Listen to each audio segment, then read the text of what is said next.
Holy, I'm becoming a reactionary conservative. Unironically, what is this? Why are we the most litigious nation on the planet, dude? Every American goes, oh, my burger? Oh, my burger. This guy said something mean about you. Time to sue. Calm down, man. Holy this actually is something that I'm realizing. I feel like I'm not as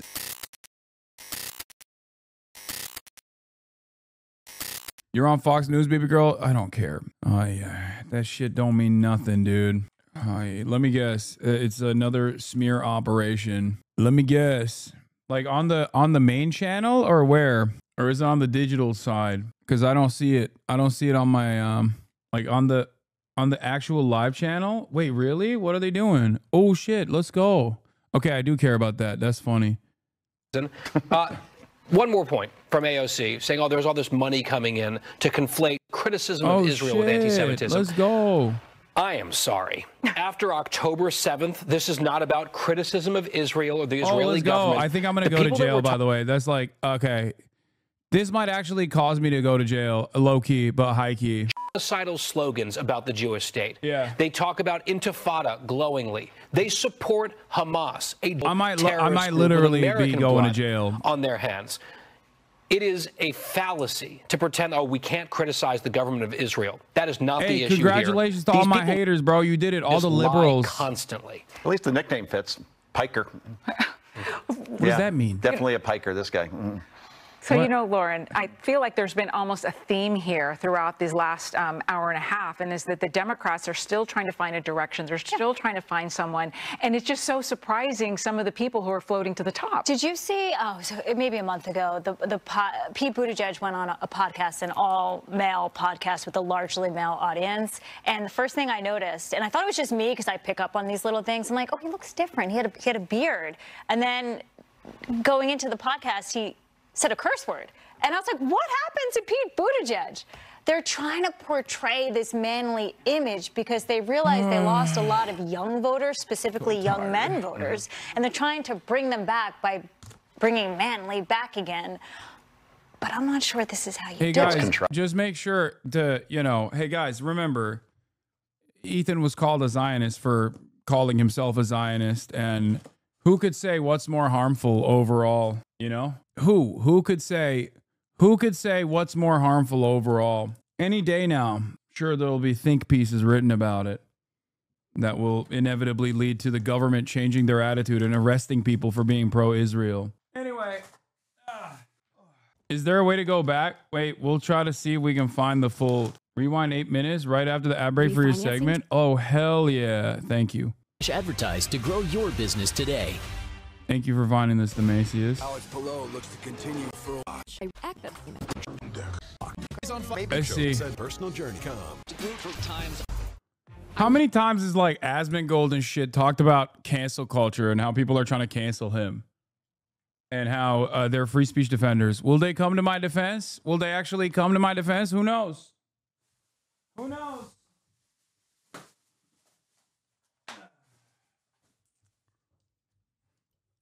Harris Faulkner, and this is America's most Diving headfirst into the manosphere to woo male voters ahead of 2028. But they'll have to compete with the digital bro world's new rising star, far-left activist Hasan Piker. The New York Times calls the viral streamer, quote, made for the manosphere, in their glowing profile detailing his good looks, fashion choices, and influence over Gen Z. The only thing they forgot to mention is his pro-Hamas radical anti-Semitic views. Watch. October 7 was an ongoing apartheid. Doesn't matter if happened on October 7. Like, that doesn't change the dynamic. Any kind of Zionist tendency should be treated in the same way as being a oh, hell yeah. Okay, respect. I thought, I mean, the doesn't matter. It doesn't change the dynamic for me. One is out of context, but they're doing the thing. They're doing the thing where they show actual full-blown quotes. YouTube HasanAbi, what the rabid neo-Nazi? You shouldn't even let someone be the local dog catcher as if they've ever exhibited positive feelings about the state of Israel. And there's more where that came from. But the internet doesn't care. TikTokers can't get enough of him. He's intelligent, he's tall. I think Hasan Piker is the picture-perfect man. He is just so fine. And the fact that he's politically smart as well. Very smart. He has very interesting, very creative ideas. He achieved a lot. He is not the kind of guy to tell you that he loves you. He's the kind of guy to show you with his actions. Okay. He's got lawmakers wrapped around his finger, too. AOC and Bernie Sanders sat down on his YouTube show last month to lawmakers talk about wrapped around his activist fingers. Mahmoud Khalil. I wish I could get them. I wish I could get them to take action. I wish I had them wrapped around my fingies, you know? You run Congress now. Oh my God, bro. They're doing the thing. They're doing the thing. They're literally saying shit that you wish was the reality, where they're like, oh, he doesn't just control the media, he controls Congress now. It is pretty crazy to have Fox News coming out and behaving in this like insane manner. The erosion of civil liberties is happening all around. I'm, of course, talking about Mahmoud Khalil. It goes without saying that there is still profound money and interest that remains dedicated on both sides of the aisle in trying to marginalize and also conflate criticism of Israel as anti-Semitism. Right. And we have to be very aware of that. Lauren, that was March 20th, okay? Yeah. 2 sitting members of Congress went on a podcast hosted by someone who said in November of last year, it doesn't matter if it happened on October 7th. And AOC right now is being talked about as the future of the... Yeah, I mean, most people in the media understand what that quote is, by the way. Like, they do. And I've had people who are I've had people who I wouldn't even expect to be charitable to me reach out about that as well. The Democratic Party. Yeah, I know. And that female in the TikTok video said, he's the type of guy not to tell you that he loves you, but to show you that he loves you. And we just quoted him as saying, doesn't matter. Yeah, don't listen to before or after. Guys, do you think this will cause Ethan's community to self-reflect? I don't think so. I'm joking. Of course not. Happened on October 7th. And AOC, you're right, and Bernie Sanders sitting down with him. A Democrat from New York, Congressman Richie Torres, actually wrote a letter to the companies that host his podcast. And he said he's an apologist for October 7th, but also he's anti-American and an apologist for 9/11. That Dude. Think about Richie Torres, who's supposed to be a progressive. You're a YouTuber podcaster now. I mean, I do have a YouTube. I do have a podcast. You've covered more news in the clip they showed than they are. Oh my God, you're right. I didn't even think about that.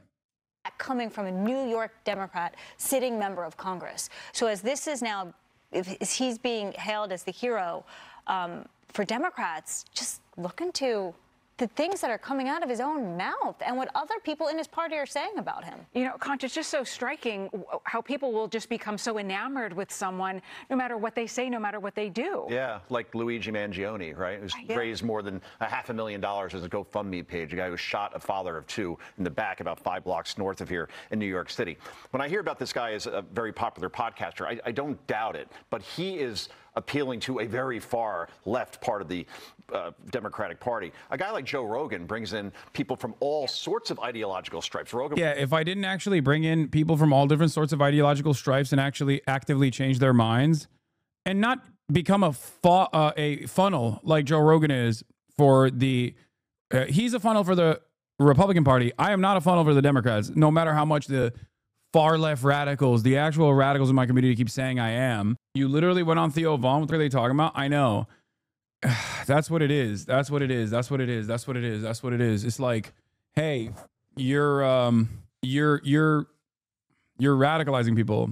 And I'm radicalizing them away from what this shit is. Ironically enough, I am de-radicalizing people from being right-wing. And hopefully I am de-radicalizing people from being right-wing in the liberal fashion as well.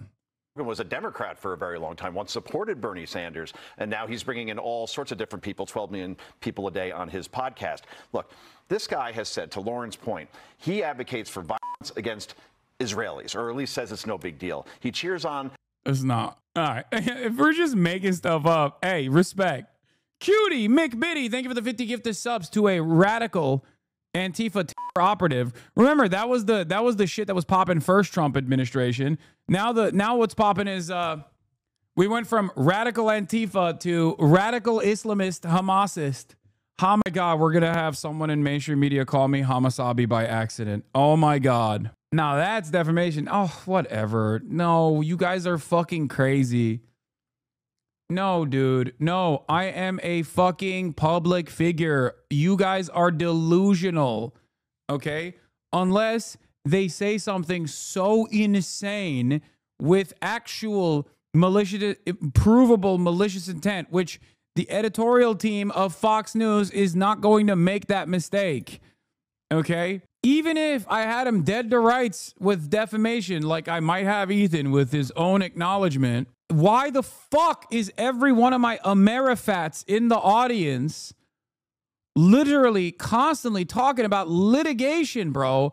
Oh my God, we do need tort reform in this country. Holy shit, I'm becoming a fucking reactionary conservative. Unironically, what is this? Why are we the most litigious nation on the planet, dude? Every American goes, oh, my burger? Oh, my burger. This guy said something mean about you. Time to sue. Calm down, man. Holy shit. This actually is something that I'm realizing. I feel like I'm not as litigious as the average. I'm not as litigious as the average American is, I think. Islamic terrorist. He's a guy who says if you're pro-Israel, therefore you're a neo-Nazi. And what does the New York Times do? I mean, yeah, thank you for saying that, because I do believe that. Yes, I think that if you're a Zionist, then yeah, you believe in a fascist ideology. Why does that offend you? Maybe you should, I don't know, re-examine that. Maybe you should think about that a little bit. It writes a glowing puff piece on this guy. I mean, to your point, Bernie Sanders as a Jew sits down with this person after that. That's unbelievable. And AOC, that's not surprising because she's... Yeah, wow. That's unbelievable. Bernie Sanders as a Jew, how dare you sit down with someone who might disagree with you on the issue of Israel to a certain degree, but still understands the importance of building solidarity amongst the working class as one of the only games in town in terms of being able to translate working class messaging and agitative propaganda to a broad audience of Americans who are completely deluded to class politics. How could that happen? Wow. Dude, something that I always find very funny, and I've mentioned this before, is the proclivity of Christian Zionists to call out Jewish people in a way where they literally act like they are more Jewish than the Jewish person. It's like, it almost, I guess, gives them permission to be hateful and anti-Semitic. I see WASPs doing this shit all the fucking time.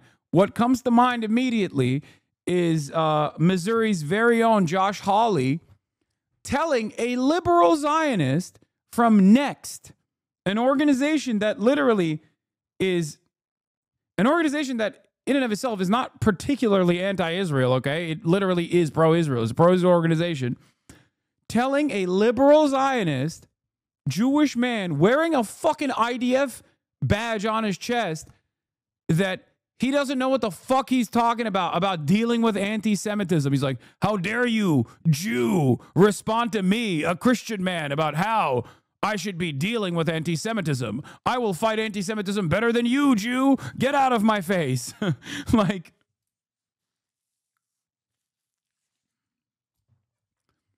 it's pretty nutty. American WASPs that are pro-Israel literally think they are the Pope of the Jews, okay? Not any Jewish person. Just they are the real arbiters of or designators of who is true to the faith and who isn't. Yeah, this was what I was talking asked about an investigation for failing to protect Jewish students, and you said that's just weaponizing anti-Semitism. It makes students less safe. It is when I think that's crazy. No. This is the guy. This is a different guy. This is the guy who actually wrote the IHRA definition, who is literally doing this congressional, which makes it even funnier, I guess, This is the guy who wrote the IHRA definition of anti-Semitism, which ties it back to Israel. Okay, like criticism of Israel is anti-Semitic. Now, what's funny about this is that he regretted it because then people started using it for legislation. And he was like, hold on, don't do that, because that would mean, you know, a lot of like valid criticisms of Israel will be used as anti-Semitic, and people will go to jail for criticizing Israel. I didn't mean that. I did not mean that at all. Which ironically has been weaponized to no end in places where that definition has been adopted, like the Eurocuck nations. Okay? He was like, I just wrote this. I didn't think you were going to use it as legislation. Please don't do that. He spent the rest of his life after writing the definition trying to get people to not fucking use it as a vehicle to punish people for free speech. Now, that also is funny, though. It's funny that Josh Hawley is telling this guy who wrote the IHRA definition to not tell him. Didn't Ethan say something big was coming about you yesterday? He might have had something to do with this. No, dude. What? I know I don't think he said that, but I don't think he has any say in this. This is just because the New York Times wrote a profile on me. He did say that? No, it was probably Saltman who said it. He's the one who's like constantly fucking agitating to try to get the Hasbro network. Fringe Games, thank you for the 100 gifted subs. Listen, all of this is happening not because I'm not because like Dan Saltman actively pushed for it. I'm sure he's trying. I'm sure he's trying to push for it to the best of his ability, but the real reason, those were his clips, so someone had something to do with it. No, the real reason why this is happening is because it worked out. It worked out perfectly as far as all of the subsequent anti-Hasan media hits that are going to come out. There's still more to come for sure. Like, I know there's still, you gotta wait. New York Post already wrote one. They might write a second one. There's going to be, there's most likely going to be more from, there's going to be more coming out. Daily Wire, Daily Mail. I'm surprised they haven't written one yet. Daily Mail was like the first to come out and be like, Hasan wants baby settlers to die. He said baby settlers need to be killed. But yeah. Oh, this is what I was referring to. Yeah. This is the actual one I was talking about. Here on a student visa. If you're going to commit acts of violence against Jewish students, Jewish Americans, or foreign Jewish students, whomever, we're going to revoke your visa. I mean, you're going home. So I think on that issue itself. This is Kevin Racklin, okay? He works for a Zionist organization. And as a liberal Zionist, who he still very much loves Israel, he has the fucking IDF dog tag on his chest. He is trying to explain to Josh Hawley that maybe they shouldn't deport people. Maybe they shouldn't deport people because that's a bridge too far and maybe a little too close to Nazi stuff. Okay? Sorry, I'm trying to think now.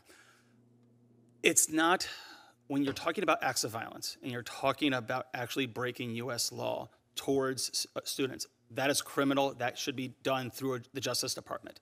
When we're talking about deportation, that's immigration. So if there is a criminal investigation that leads to deportation, I think that's perfectly acceptable. Well, I'm talking about student visas. They're here on visas. They're here on particular. Doing that. Well, sure, but why don't we write into the process a condition of the visa that if you assault a Jewish student on campus, you're out of here. You're gone.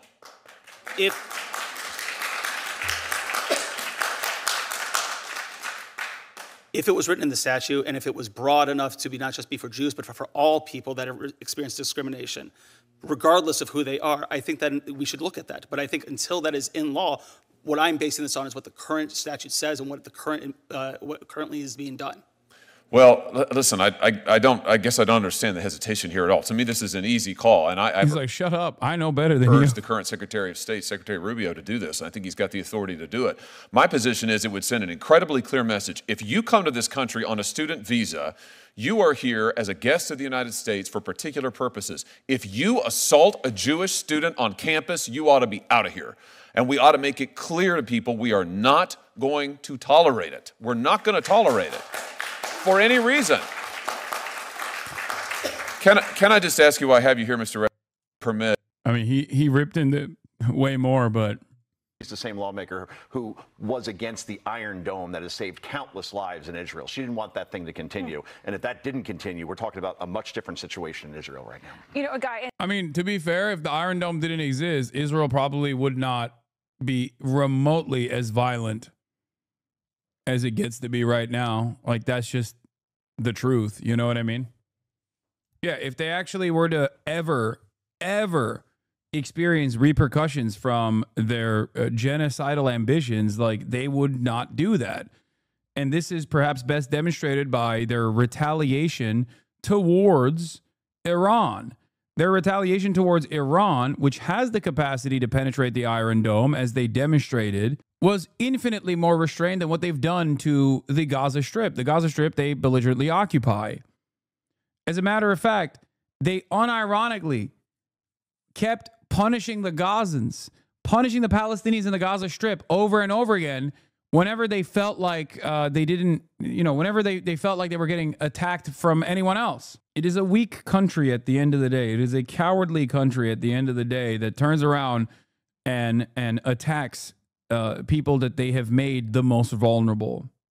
And then this attempt to try to become the next Joe Rogan. Joe Rogan is Joe Rogan because he's Joe Rogan. He's himself. He's authentic. And I think that's what's missing here when you look at all these Democrats who are trying to figure out how to be the next Joe Rogan, because you can't do that.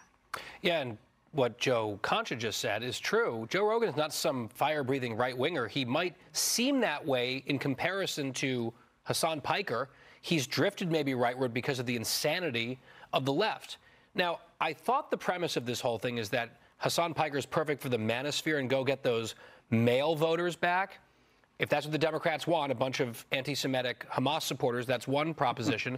But all the clips we played of people... Bro, wouldn't they say that the Democrats are already anti-Semitic Hamas supporters? I don't understand. In that sense, considering that 80% of the Democrats' base of support already has an unfavorable view of Israel, and if anyone has unfavorable opinions of Israel, they're a Hamas supporter and a terrorist, then I'm closer to the fucking Democratic Party's base than any number of these different people are. You know what I mean? Like, it doesn't really make sense. So how do you look at the actual polling? I'm closer to the fucking Republicans, especially under the age of 35, with my fucking perspective on Israel than these guys are. I'm closer to Joe Rogan on my opinions on Israel than these guys are. These guys are still holding on to the old hat method of just being like, nope, unconditional support to Israel, please. How dare you? How dare you say anything else? Swooning were, I noticed, women, right? Who seemed enamored of him for, I can't imagine why. They love how smart he is. I'm sure that's the number one reason. One more point from AOC saying, oh, there's all this money coming in to conflate criticism of Israel with anti-Semitism. It's true. Israel is quite literally, Israel openly admitted that they are spending 10 times more money on Hasbara operations in the West this year to try and get ahead of all of the anti-Israel they are seeing in the West. They are doing this. Why is it anti-Semitic to say what Israel has openly said? This is so stupid. It's only anti-Semitic if you say Israel is doing this for Jews, to protect Jews. Ironically, they are being anti-Semitic. Israel has to do Hasbara operations to whitewash their genocide in an effort to protect the Jews is an anti-Semitic statement. But we finally arrived at Fox News also talking about how fucking hot I am. I am sorry. After October 7th, this is not about criticism of Israel or the Israeli government. The people that we're talking about, like Mahmoud Khalil and Hasan Piker, they chant elimination. Dude. Mahmoud Khalil, come on. That's crazy. Like, he is a fucking hero, brother. That is crazy. To make this comparison, I am not worthy, okay? I am not worthy of this comparison. That's insane. Dude, no. until I also go to jail, you know, I don't think that a comparison with myself and someone like Mahmoud Khalil is apt. Genocidal slogans about the Jewish state. They talk about intifada glowingly. They support Hamas, a genocidal terrorist group with American blood on their hands. It is a fallacy to pretend, oh, we can't criticize the government of Israel. That is not the issue here. These people know that. They just lie constantly. At least the nickname fits. Piker. Yeah, I don't know what that definitely was. A Piker, this guy. Fucking old ass. So, you know, Lauren, I feel like there's been almost a theme here throughout these last hour and a half, and is that the Democrats are still trying to find a direction. They're still trying to find someone. And it's just so surprising, some of the people who are floating to the top. Did you see, so maybe a month ago, Pete Buttigieg went on a podcast, an all-male podcast with a largely... Yeah, the Trump Department of Justice is an anti-Semite task force, and they're looking for blood. For E to say being called a Zionist was worse is crazy. No, I'm sure he will. I'm sure he will definitely come to my defense if that does end up happening. Male audience, and the first thing I noticed, and I thought it was just me because I pick up on these little things. I'm like, oh, he looks different. He had a beard, and then going into the podcast, he said a curse word, and I was like, what happened to Pete Buttigieg? They're trying to portray this manly image because they realize they lost a lot of young voters, specifically young men voters, and they're trying to bring them back by bringing manly back again. But I'm not sure this is how you do it. It's contrived. It's so contrived. I will say the Big Weekend Show did reach out to Hasan Piker for a comment, and he has not yet responded. Wait, what? No, they didn't. Hey, yo, what the hell? I don't know why they said that. But yeah, look, Hasbara Op is fully in action. More. Question, you support terrorism. Hasan Piker's response, I don't support the state of Israel, and I don't support the United States of America. Literally doesn't matter. He can prep with whoever he wants. He can prep with Benny Morris if he wants. There is no way you support terrorism, question mark. No, I don't. I don't support the state of Israel, and I don't support the state of the United States of America. Hell yeah. He has multiple posts like Richie Torres did. Yeah.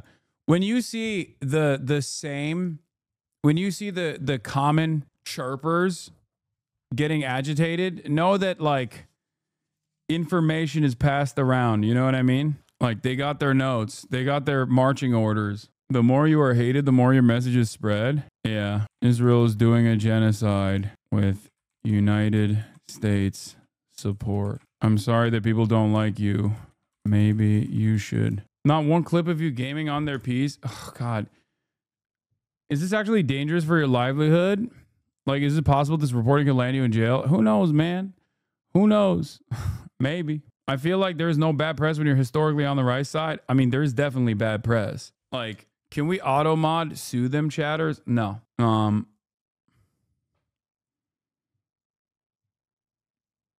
H3 fans will unironically see the Fox News using the same clips and language and won't self-reflect. No, they won't. Yeah, the only reason why I'm worried is because, yeah, some Democrats continue their fight. This kind of stuff could potentially reach higher office because they do love watching Fox News. You know what I mean? I'm a Palestinian that lives in Israel proper and it's bad. Crime gangs are ravaging throughout our communities. Look, homicide rates in Arab communities versus Jewish ones, and Israel doesn't do anything about it. Yeah.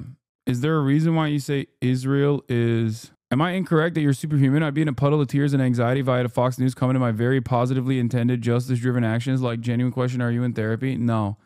Or do you have someone that helps you process this? No. I've only been able to conclude superhuman abilities? No. I am very stubborn, though. I am very, very stubborn. And I think that's what it is for the most part. But yeah, as far as I know, I was not contacted by Fox News to respond for a comment because... that one I would have responded to because it's funny. If I knew. Because, like, I won't respond to, like, obvious hit pieces from Hasbara papers like New York Post or whatever. But if it's Fox News on the timeline, like, if I knew that it was going to be on video, I would have tried to go on, you know? They 100% reached out to a fan channel. Maybe. I'm a fan of Fox News, dude. It'd be an honor. It would be a freaking honor. I will say, never in my experience, like in my life, in my career, I've been pressed and pressed hard, okay?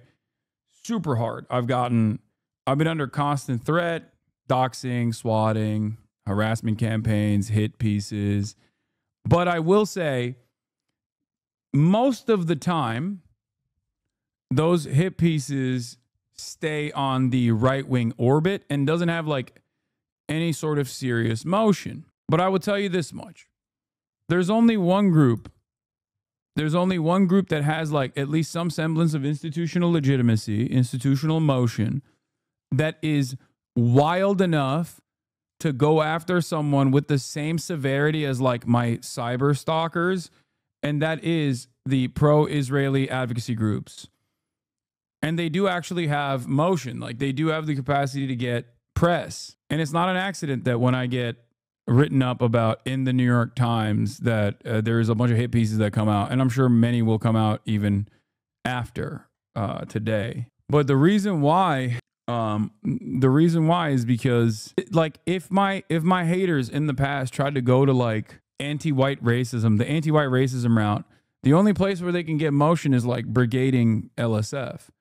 But now they can actually brigade the ADL, and the ADL will, and other pro-Israel advocacy groups will excitedly engage in the same kind of operations. Because like Canary Mission and all of these other subsequent pro-Israeli organizations that are tasked with like doxing people